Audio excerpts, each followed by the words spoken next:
Bismillahirrahmanirrahim. Assalamualaikum warahmatullahi wabarakatuh. Baik, alhamdulillah. Pagi ini saya ada sikit masa. Saya nak bagi sedikit tip ataupun orang kata nasihat lah kan kepada anda semua dan saya sendiri. Kita nak ambil topik apa hari ni topik berkenaan dengan poligami, tapi bukan berkisah tentang orang kata seronoknya poligami tu, tapi kepada kesan apabila kita kahwin lebih daripada seorang, 2, 3 dan 4, sampai 4 je tak boleh lebih daripada 4 isteri Jadi hari ni di belakang saya di tepi sungai Temeloh, Pahang. Jadi sebab hari ni saya ada kes di Mahkamah Rendah Syariah Temeloh. So sebelum pembicaraan, saya nak share sikit berkenaan dengan isu ni. Jadi apa yang saya nak bagi tahu sini, kita lelaki suami ni boleh kahwin lebih pada seorang isteri. Kahwinlah 1, 2, 3 dan 4. Tapi bagaimana segi tanggungjawab? Bagaimana dari segi nafkah, tempat tinggal dan keperluan lain untuk anak-anak. Itu adalah paling penting. Dari segi orang kata bila kita berpoligami, dari segi kewangan tu penting. Zaman sekarang duit adalah segala-galanya. Tapi yalah, orang kata duit bukanlah memberi kebahagiaan, tetapi dalam isu sekarang, kita nak sara hidup isteri kita, anak-anak kita, nak pakai apa? Duit lah kan. Bila pakai duit, maknanya kita lelaki kalau nak kahwin lebih, kenalah usaha lebih untuk cukupkan semua keperluan anak-anak. Okey. Baru-baru ni saya lihat kepada gini kalau kita katakanlah suami berkahwin lain ataupun suami ingin berkahwin lain, janganlah kita seorang perempuan ni suka sangat minta cerai.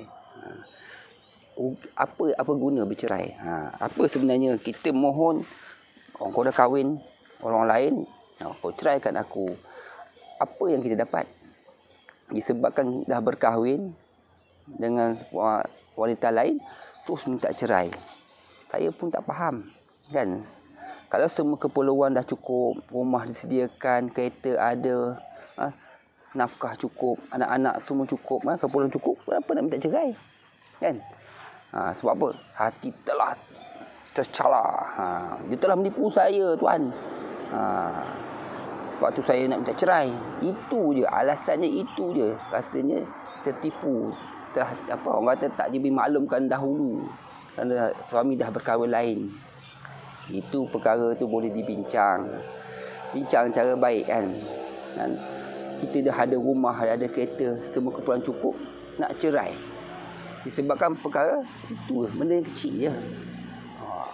Tuan bolehlah cakap benda kecil ni, hati dalam jiwa saya ni terbakar ni, tak boleh tertahan kan. Ya, tengah marah begitulah keadaannya kan. Jadi katakanlah suami ikut kehendak kamu untuk bercerai, apa yang kamu dapat? Isteri yang baru senyum dia kan, mulalah menyesal, kemudian mulalah ingin kembali, sebab ketika tu tengah marah, fikiran tu tak nampak dah, nampak bercerai je kan, tak fikir kebaikan yang telah dibuat oleh suami itu sendiri. Sebab tu dalam Islam kan boleh berpoligami. Kalau haram berpoligami, bolehlah kamu tak cerai. Ini dibolehkan berpoligami kalau dia mampu, kan, dan sebagainya. Ini cerita poligami ni memanglah ada yang kontra, ada negatif dan positif kan. Jadi sikit saya nak bagi tahu berkenaan dengan apabila saya lihat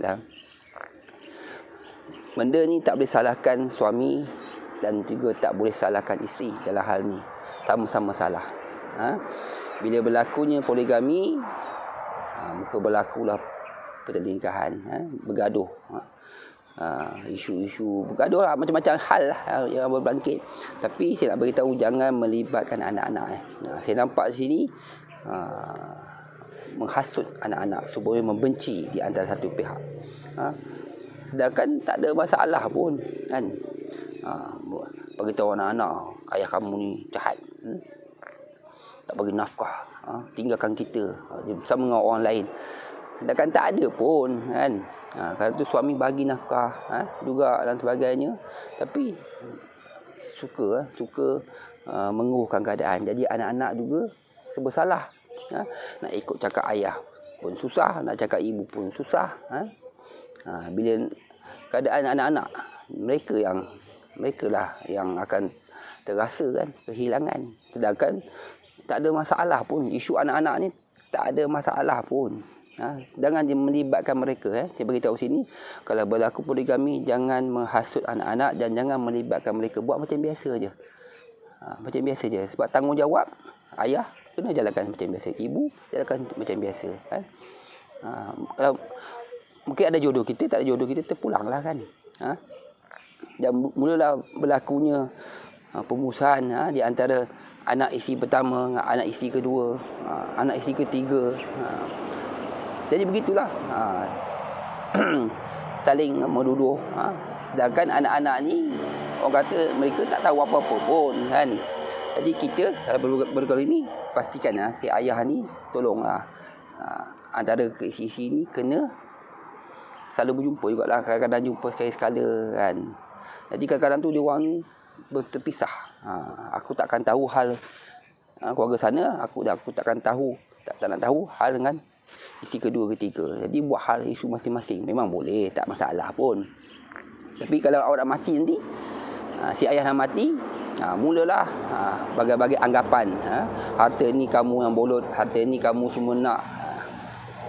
Anak isteri kedua, ketiga terabai, tak ada apa-apa. Sebab isu ni lah. Kita sendiri yang bawa masalah tu sendiri. Kalau kita berbaik antara isteri pertama, kedua, tiga dan anak-anak selalu berjumpa, tak ada masalah pun. Dapat pahala lagi kan. Pahala pun dapat, ukhuwah lagi cantik kan. Saling tolong menolong di antara keluarga isteri pertama, kedua dan ketiga. Itu yang kita nak kan. Ini macam jadi satu dosa besar. Poligami ni macam dosa besar. Jadi orang kata sini, saya nak maklumkan sini, banyak lagi sebenarnya kesan-kesan poligami kalau sekiranya tak diurus dengan baik kan. Banyak lagi. Hari ini saya nak beritahu sikit je, tips sikit je berkenaan dengan isu ni. Saya nampak kalau dah meninggal si ayah, kalau isi lebih pada seorang, memang ada banyak masalah dari segi pengurusan harta sendiri. Katanya kalau ayah tu bagi anak yang isteri pertama saja, kedua, tiga akan bising. Kenapa mereka tidak dapat? Kenapa anak isteri pertama yang dapat? Jadi isu tu sangat penting. Kenapa ayah tu bagi dengan isteri pertama, kenapa tak bagi ketiga? Itu banyak perkara yang kita kena tahu. Ayah, ibu lah, orang kata bapa lah, kena ingat. Kalau anda lebih pada isi yang lebih pada 1, 2, 3, pastikan anda juga berlaku adil pada anak-anak yang lain. Jangan cuba orang kata bagi yang tak adil lah kan. Mesti ingat anak tu tanggungjawab kita kan. Membesarkan mereka sampai universiti, sampai bekerja. Tak kira lah anak isteri pertama, kedua, tiga, tapi semua tu sama je. Jadi tolong kalau anda nak buat wasiat ataupun hibah kepada isi-isi yang lain, anak-anak lain, pastikan anda fikir dahulu dan cuba rasional. Fikirkan juga perasaan dan hati anak-anak dengan isi yang lain. Fikirkan dan jangan lupa saya akan kongsi lagi fakta-fakta yang baru dan juga pengalaman-pengalaman saya sebagai puam. Dan sebelum itu, insya-Allah kita berjumpa lagi. Assalamualaikum warahmatullahi wabarakatuh. Terima kasih.